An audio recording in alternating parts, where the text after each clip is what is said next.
하나님이 살아계십니다. 그리고 하나님은 나를 인도하고 계십니다. 하나님이 오늘 이 말씀을 주셨습니다. 이 하나님은 영원히 우리 하나님이시니 그가 우리를 죽을 때까지 인도하시리로다. 여기에서 인도하신다는 나하그라는 단어는 물론 인도한다는 뜻도 있지만 원래는 몰다라는 뜻입니다. 하나님과 우리의 관계는 참 신기합니다. 하나님은 창조주이시고 절대자입니다. 그리고 사람은 그냥 피조물일 뿐이고 정말 아무것도 아닙니다. 하지만 하나님은 절대로 우리를 강제로 몰고 가지 않으십니다. 물론 하나님은 모든 사람을 끝까지 구원하고자 하십니다. 그런데 내가 그걸 원치 않으면 그냥 거절하기만 하면 됩니다. 하나님은 절대로 우리를 강제로 끌고 가지 않으십니다. 하나님은 우리가 원하는 것을 하도록 그대로 두십니다. 하나님은 언제나 우리의 선택을 존중해 주십니다. 우리가 하나님이 아닌 다른 것을 선택하면 우리는 사탄의 손아귀에 떨어집니다. 하나님이 아닌 다른 것들이 참 많고 다양한 것처럼 느껴지지만 사실은 그렇지 않습니다. 빛을 떠나면 어둠이듯이 하나님을 떠나면 우리는 무조건 사탄의 손아귀에 떨어집니다. 사탄의 종이 되어서 영원한 불지옥으로 향하게 되는 것입니다. 우리는 그 사실을 잘 모릅니다. 그냥 내 마음대로 산다고 느끼고 자유롭게 산다고 생각할 뿐입니다. 하지만 그 삶을 보면 선이 없고 빛이 없고 진리가 없고 생명이 없습니다. 그저 분열과 분냄과 분쟁과 원수 맺는 것만 가득할 뿐입니다. 누가 우리를 이렇게 만들었을까요? 눈에 보이는 세력이나 정당이나 지도자 때문이 아닙니다.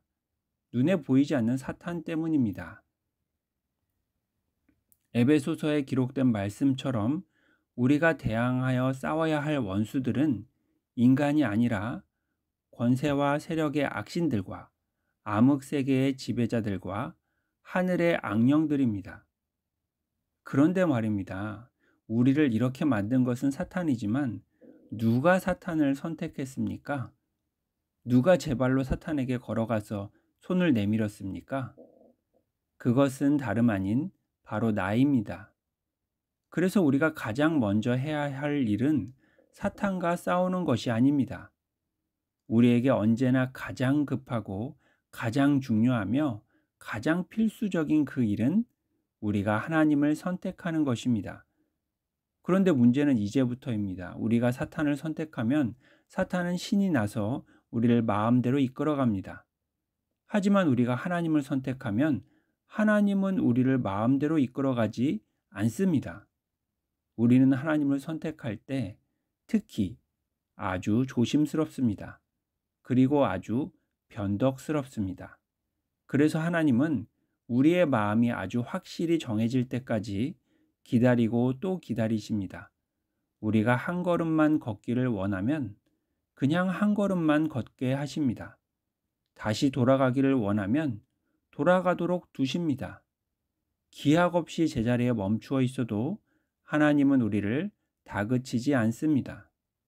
그래서 많은 사람들은 자기들이 하나님을 믿는다고 생각하지만 사실은 믿는 것이 아닙니다. 그냥 쉽게 말하면 밀당만 계속하고 있는 것뿐입니다. 아직 하나님과 아무 관계도 아닌 것입니다. 우리가 정말로 하나님을 믿으려면 우리는 하나님의 손아귀에 완전히 떨어져야 합니다. 예수님을 주님으로 내 모든 삶의 주인과 나의 하나님으로 영접해야 하는 것입니다. 그러면 우리가 하나님의 완전한 소유가 되면 하나님이 우리를 몰고 가기 시작하십니다. 목자가 양을 몰듯이, 운전하는 사람이 자동차를 몰듯이 우리를 진리와 생명의 길로, 영원한 천국, 하나님의 나라로 우리의 하나님이 정말 우리의 하나님이 되셔서 마음껏 영원히 인도하시는 것입니다. 하나님의 나라와 하나님의 의와 하나님의 뜻이 우리와 이 땅 가운데 온전히 그대로 이루어지기를 소망하며 기도합니다. 할렐루야.